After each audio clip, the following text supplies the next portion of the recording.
je vous retrouve aujourd'hui pour une nouvelle vidéo capsule de sexologie. Alors, le sujet du jour est assez croustillant mais très important.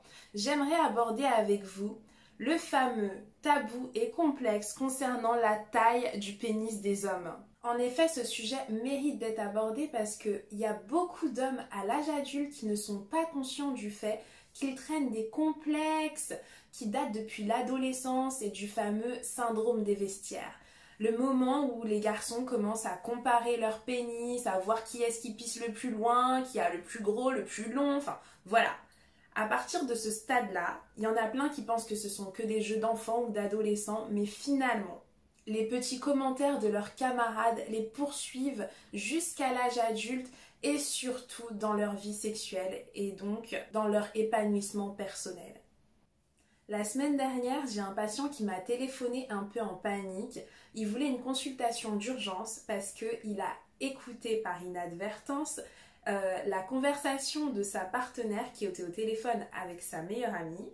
Et dans cette conversation, elle a parlé de lui, elle a critiqué en disant que en ce moment il était particulièrement énervant, chiant, irritable, et qu'en plus de ça, au lit, il ne lui faisait jamais de cunnilingus, alors qu'elle, elle fait déjà beaucoup d'efforts et fait abstraction du fait qu'il a un petit pénis. De toute la conversation, la chose qui l'a le plus marqué et que lui a retenu, c'est le fait que sa partenaire dise à sa meilleure amie que monsieur avait un petit pénis. Alors messieurs, je vais essayer d'éviter les phrases clichés du genre « la taille du pénis n'a aucune importance et l'essentiel c'est de savoir s'en servir ». Ok, je ne l'ai pas dit, d'accord ? Mais si je fais cette vidéo, c'est quand même pour vous sensibiliser sur le fait que vous êtes vraiment, mais alors vraiment trop focus dessus. J'aimerais, du moins durant le temps de cette vidéo, que vous preniez le temps de vous mettre à la place d'une femme. Mettez-vous à sa place. Imaginez que vous êtes une femme et que vous avez le choix entre plusieurs hommes. Le premier a un gros pénis, mais lorsqu'il vous pénètre, ça vous fait très mal, au point qu'il peut faire à peine un va-et-vient, pas plus. Le deuxième a toujours un gros pénis, ou du moins un pénis que vous considérez les hommes de taille moyenne. Et que lorsqu'il vous pénètre, vous en tant que femme, vous mettez à la place de la femme, le pénis en question débande après seulement un ou deux va-et-vient. Ensuite, vous avez également le choix entre un troisième homme qui, lui, a un pénis soi-disant, d'après vous et votre vision, donc toujours les hommes, de la taille adéquate, la taille parfaite dont soi-disant rêvent les femmes, mais que cet homme éjacule trop vite. Et qu'ensuite arrive un quatrième homme qui lui a un pénis plus petit que les trois précédents, mais qu'il dure assez longtemps au lit pour faire jouir sa partenaire. Il ne perd pas son érection, n'éjacule pas trop vite, prend le temps nécessaire à son plaisir et à son excitation, c'est-à-dire ce que certains appellent les préliminaires, je n'en fais pas partie, car préliminaire voudrait dire que c'est au début de l'acte sexuel, alors que ce que vous appelez préliminaire, c'est déjà un rapport sexuel. Fin de la parenthèse. Donc, quel homme choisiriez-vous si vous étiez une femme? Entre ceux qui, en apparence, ont le pénis idéal, mais qui finalement ne vous amènent jamais au 7e ciel, et celui qui, aux yeux de la société, est soi-disant défavorisé, mais vous fait jouir à chaque fois que vous faites l'amour avec lui. Lequel de ces hommes allez-vous choisir? Répondez, je vous en prie, en toute sincérité. Et juste pour vous aiguiller, je tiens à préciser que l'acte sexuel, pour la majorité des gens, ça se passe dans un cadre intime.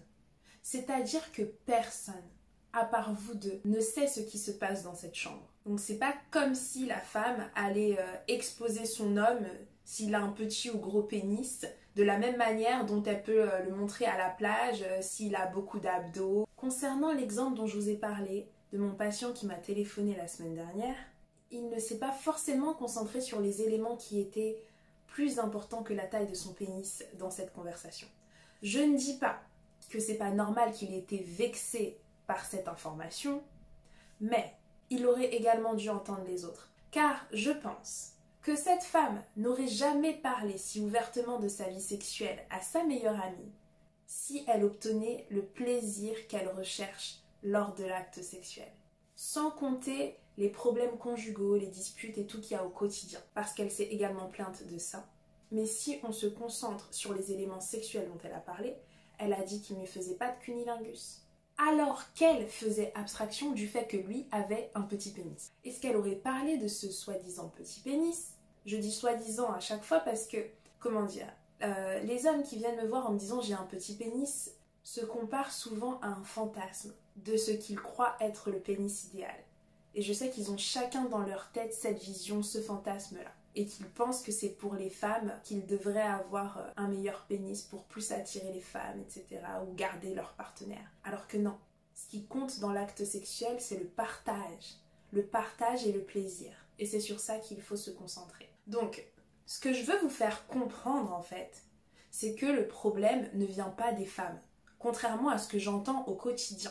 Ce n'est pas les femmes qui disent haut et fort qu'elles ont besoin d'un homme avec un gros pénis. Non, en tout cas celles qui ont eu des rapports sexuels dans leur vie et celles qui ont eu plusieurs partenaires, elles le disent très rarement. Ce qu'elles veulent, c'est prendre du plaisir. Et donc un homme qui accepte de prendre le temps nécessaire à ce plaisir. Le problème, il vient de vous, messieurs. Du fait qu'entre vous, il y a une compétition, il y a cet aspect de performance sexuelle, de validation de vos pairs, de comparaison, de critiques, de mauvais commentaires. Donc, le premier conseil que j'aimerais vous donner, surtout pour ceux qui ne sont pas encore entourés de personnes très matures, c'est qu'à partir d'aujourd'hui, vous arrêtiez de partager votre vie sexuelle avec vos potes. Concrètement, ce qui se passe au lit, c'est entre votre partenaire et vous.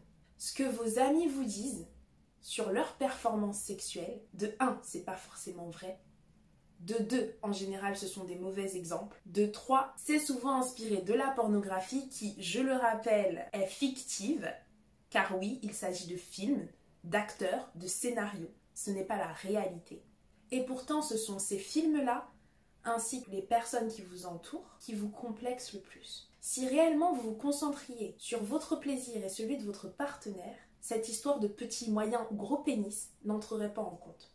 Jamais. Si vous y réfléchissez bien, en général, ça vient de facteurs externes.